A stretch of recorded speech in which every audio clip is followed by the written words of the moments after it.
Okay, watch out, welcome back. Right, now this is just going to be a little quick update on what we're doing this weekend. We've done 3 videos on other bikes. We said we'd do that, then we'd get back on Project Street Fighter. Now, the Kawasaki Street Fighter build, it came to a bit of a halt because we're waiting for parts. Still waiting for a few final pieces, but pretty much everything else is here. So what I wanted to do today was to tell you very quickly where we are with it, what we've been investing in, how we've been preparing to move forward, and kind of give you a little insight to what it's like building a bike or modifying a bike, making a Street Fighter, a chopper, a bobber, whatever you're making, and how it can just go on and on. The expenses just keep coming and it stalls all the time. It's never a beautiful, smooth process that you see on the likes of these build programs. It really isn't. So this is where we are so far. We've had this week doing those other videos. In the meantime, we've been buying some tools and some materials for body working I've got to do, and some parts have arrived, not all of the parts. We've had the radiator, that's now turned up. It's very safely wrapped in all its packaging upstairs because it's quite a fragile thing until it's in its position. We've got to buy the coolant for that yet, that's another £50. But where we are so far is here, this is what we've got. Now we had to invest, the other day we got that welder. You remember the video the other day we scored that MIG-2 welder, and that's been now completed as an outfit. So we've got this here first of all. The welder itself came at an amazing deal. I just paid £100 for that, but obviously I had to get a gas bottle and a regulator and some wire. So obviously the filler wire itself, that comes to a cost. All of this, got a quantity of filler wire. So we've now made a setup out of this. The trolley was a little gift from our Penny Pit Stop, as a little while ago. So everything is now ready. We've got some gloves, I've got some spare tungsten tips, some spare gas cups. All of these little bits and pieces are needed to make a TIG welding outfit, and all of that, we got the welder for 100 and we spent another £150. That does include something like £75 deposit on the gas bottle, so that's kind of refundable. The next time I need gas, that will only be a fraction of that, so it's, you know how it is. The first setup of anything can be quite expensive, but that's all ready to go. So I've been practicing. TIG welding is harder than MIG welding, but I'm getting okay. I can make an arc and I can make an untidy weld, and I can certainly join bits of metal together. So I'm going to be practicing a little bit more on that as time goes on, ready to put some of that work into the fighter build itself. Other little tools, had to get some tie cutters, just because the old ones wore out. Little something about tools. When you have a toolkit, whatever it might be, tools wear out. That's what they do. A lot of people don't realise that. You don't buy a tool and it services you for life. Tools wear, especially things like cutting tools. And when that happens, you have to replace them. Otherwise, you start bodging things, you start cutting things, you start hurting yourself. Indeed, worn out tools can hurt you. Boring, long story, but that's how it can work. So basically, we've had to buy some bits and pieces. Tin snips, for instance. I've been using these old school granddad tin snips to cut sheet metal for a long time. Now you can cut 18 gauge with those, maybe. It distorts it quite a lot, but I think it's about time for some proper Clark Pro compound tin snips. Now these will cut up to 10 gauge, and that's much better. I can do better with that. It extends my ability to do better work.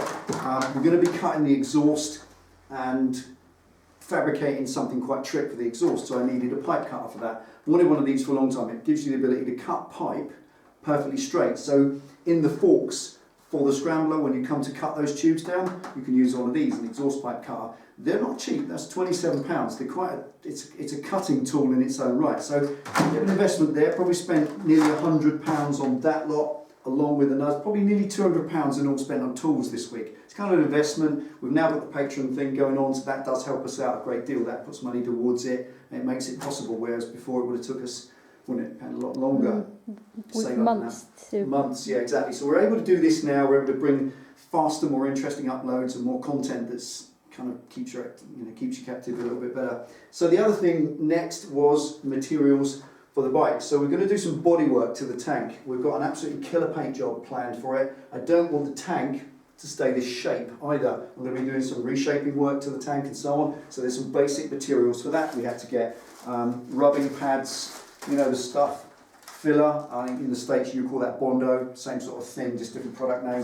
We've got some glass fibre kit, that's going to be involved in it, papers, that sort of thing. So all that materials, there's another £30, that adds up. That was an investment in the course of the last week or so. But the most fun has been some toys have arrived, some of the actual parts for the bike.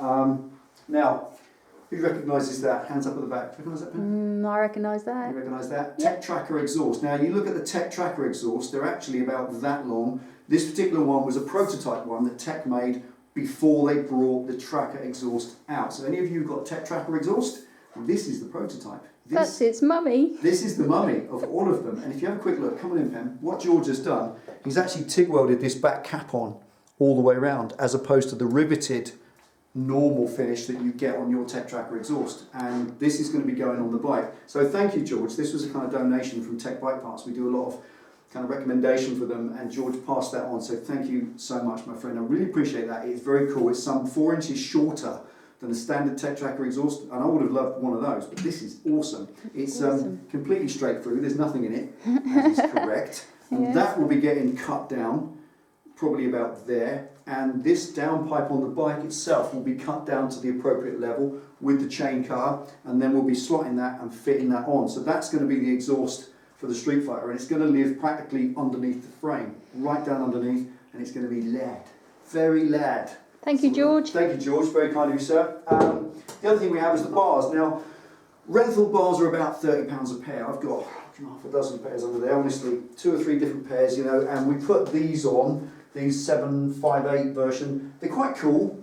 They may even stay there, but I'm not really sure. That's not what I wanted. This is what we wanted, the standard Renthal road bike flat. This is the bars for the build, but not quite like that. We're going to hot rod these in a certain way. I'm going to tell you a bit later on. But these aren't going as they are. But these, again, were a gift from our friend Metal Mickey. So thanks, Mick. I really appreciate that. It's a great present, and I know you didn't need them, so it's great if you can pass them on. They'll go on the bike as soon as we get ready with one more part we're waiting for. We owe you a cake. Yes, indeed. Cake is currency. We like cake. So they're great. They're going on the bike once the time's right. I've got one more thing to come, and that will be then. I can fix those on, get rid of these fluid cups. They're going all together. We're just going to use tubes, just to make that front as small and fat and stumpy and naked as possible. That's going to look great with some stuff to do with the forks as well, but I can't do any of that and waiting for one thing. It's always away waiting for parts. And the radiator, like I said, that's here, all safe, wrapped up in packaging. I don't want the radiator down here because it's just a dangerous environment. It'll get knocked and dented. So finally I want to show you these. These are cool things going on the bike. This is the idiot light setup. Now remember, this is what nature gave us from Kawasaki, and this is what we managed to get from Thinternet, is these. There's a set of idiot lights, just a little set like that. Which I think, You've shrunk. yes, mate, and that's all that's going to go on. Now where they go, I don't really know at the moment. They could go on the bars, a little dinky thing like that. Crikey, you could almost mount them in the bars. You could almost cut a slot and insert them in the bar. They're just weeny. So there's so much potential. Suggestions on a postcard, please. I've got an idea, and it's going to be pretty cool, but I don't know. Maybe you can come up with something else. They just need to be wired in through the wires that are there. They've got 7 or 8 little wires, and they're just wired into your standard loom, which we'll find through using them and so on. And the other thing, let's put those to one side, is the speedo. This I'm very excited about. I like this. This is going on the project. It is a GPS. Wait a minute. Speedometer. A proper standalone wireless GPS speedo. It will search. I've only just switched that on, so it will take about a minute or probably up to 5 minutes to search for satellites. Also, the other thing is we've got a concrete roof in here, so it's probably not going to find any satellites indoors. But that is a completely standalone GPS speedometer, which means I can fix it anywhere on the bike. It can go on the tank in a little pod, it can go on the bar, anywhere you like. It can even go in your pocket, although you can't really see it. So that's the point. That is what I wanted. It's rubber, it's waterproof. I'm going to make a little pod for it or something, I don't know quite yet. That's what a lot of the bodywork stuff's for. But this is just bringing you up to speed with where we are. Incidentally, that has a 28-hour battery. It's an internal cell. It's got a USB port for charging, so even if you want it on permanent live and you're going to tour with it, you just get yourself a USB charger fitted to the bike. You wire in a USB charger, it's just a feature you can do, and then you can plug it in permanently, but that's going to be wireless. Then when you leave the bike, take it off, put it in your pocket. So that's cool. Speedo's here, idiot lights are here, all the weld equipment set up, got some great tools, the exhaust is here, the bars are here, just waiting for a couple more things, and we can get moving on the rest of this, get going forward. And that's really all we're going to do is teasers for now, don't you think, Ben? Mm-hmm. And we can't do any of that, like I said, because we are waiting for a certain kind of materials. Once it arrives, you'll see that with the handlebars on and the forks and all that, it's going to look very, very cool indeed. So for now, what we've decided to do instead is a Q&A, haven't we? Yay. We've been being asked for a Q&A, live Q&As that we used to do for absolutely probably a year. I think has it been a year since we did the last one? I think so. I think it was like last winter we did the last Q&A with Mr Dyson, and many of you want to see the big guy again. So he's coming over Sunday. We managed to